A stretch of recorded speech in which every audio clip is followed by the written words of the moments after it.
siyaseti derhal terk etmelidir. Bizler bu duyarlılığımızı, bu taleplerimizi umuyoruz ki bugün ziyaret vesilesiyle Türkiye yetkililerinin de Putin'e, bizzat Putin'e iletmesini talep ediyoruz. Bu noktada Putin'in işlediği insanlık suçlarının, Rusya devletinin işlediği insanlık suçlarının gündeme getirilmesini Çeçenistan'da ve Suriye'de ve bütün bir Kafkasya'da Rusya'nın imza attığı suçlara karşı gerek Türkiye halkının gerek dünya halkının tepkisini bizzat Putin'e iletilmesini talep ediyoruz. Bizler onları işlediği bu cürümlerden dolayı tanıyoruz. Fakat ne yazık ki o pişkince, o utanmazca suratıyla Türkiye'ye gelenleri ne yazık ki Türkiye'li yöneticiler tam olarak tanımıyorlar. Onunla hiçbir şekilde ne ekonomik ne de askeri bir ilişki içerisine girilmemesini istiyoruz. Çünkü o bir işgalci güç olarak Kafkasya'dan Orta Asya'ya kadar bütün Müslüman halklara kan kusuran işgalci bir rejimin sahibidir Putin. Dünyanın mazlum halkları uyanıyorlar. Müslümanları uyanıyorlar.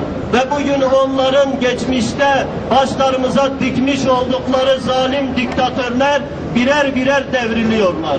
Ve mazlum Müslüman halklar ki bugün Arap toplumlarında olduğu gibi başlarındaki zalimlere karşı ayaklanmış ve onların bir kısmını alaşağı etmişler. Tunus'ta, Libya'da, Mısır'da olduğu gibi Suriye'de de inşallah olacak ve Çeçenistan'da da olacak ve diğer topraklarda zulüm gören mazlum halkların başındaki diktatörler de aynı akıbeti yaşamaktan kurtulamayacaklar.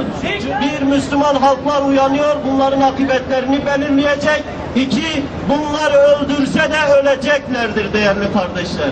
Bütün mazlum halkların kanına girmiş olan bu zalimler her ne kadar güçlerine dayanarak o mazlumları katletseler, çocukları öldürseler, o masum insanların üzerine bombalar yağdırıp yurtlarını harabeye çevirseler de bunlar da eninde sonunda ölecektir değerli kardeşler.